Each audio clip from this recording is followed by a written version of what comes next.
Akala mo ba Mobile Legends na ang pinakamalupit sa gaming world? Teka lang boss, dahil wala pang ML sa kalingkingan ng mga top video games na nakabenta ng daang-daang milyon. Tara, alamin natin ang top 5 na best-selling video games of all time. Nako, hindi mo i-expect yung number 1. At masasabi mong, yun na yun. Number 5, PlayerUnknown Battlegrounds o PUBG. Nakabenta na sila ng 75 million copies. Kung nabuhay ka sa panahon ng boom, winner-winner chicken dinner, malamang naging hayok ka na rin sa PlayerUnknown's Battlegrounds o PUBG. Isa ito sa OG Battle Royale games at dahil sa kanya, sumikat ang ilang loot camp at gulatan sa safe zone na gameplay. As of December 2021, ayon sa Krafton via IGN, nakaabot na ito sa 75 million copies sold bago pa siya naging free-to-play noong 2022. At kahit hindi kasama sa number na ito, ang mobile, FYI lang, over 1 billion downloads na ang PUBG Mobile. Number 4, Wii Sports, 82.9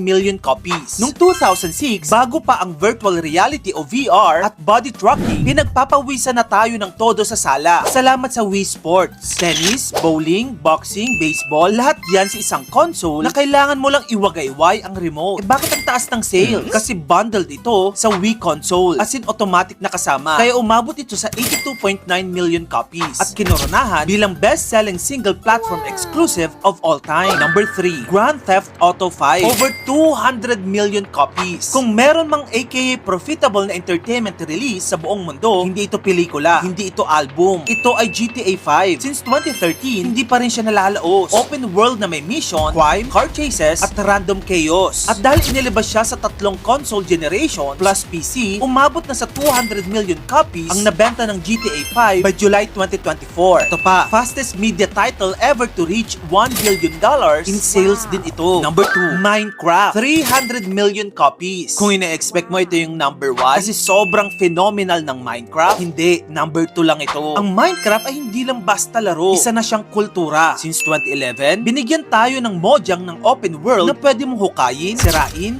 buuin, at gawing bahay ang buong bundok. Pwede ka rin gumawa ng roller coaster, survival base, o isang life-size na SM Mall of Asia. Ikaw ang bahala. By October 2023, ayon sa IGN, umabot na siya sa 300 million copies sold, making it the number 1 best-selling paid game across platforms. Number 1, Tetris, 520 million copies. Opo, ito ang number 1. Ang hari ng lahat ng video games. Walang halong biro Imagine 520 million copies. Ang pinaka-timeless na puzzle game sa buong planeta, ang Tetris. Nagsimula ito sa Soviet Union noong 1984. Nakarating sa Game Boy, mobile, console, fridge, microwave, lahat na. And get this, 425 million of those were paid mobile download as of 2014 pa lang. Si Tetris ang dahilan kung bakit marunong tayong mag-isip ng tamang pihit at timing. Grabe no? Ang iba sa mga larong ito, ginawa lang for fun, pero naging billion-dollar industries. Meron ka bang ini-expect na laro o video games na wala sa ating listahan? Share mo naman yan sa comment section. Kung gusto mo pa na mag-ito pang klaseng content, i-follow mo na ako. Yun lang, maraming salamat sa panonood mga kamagkano.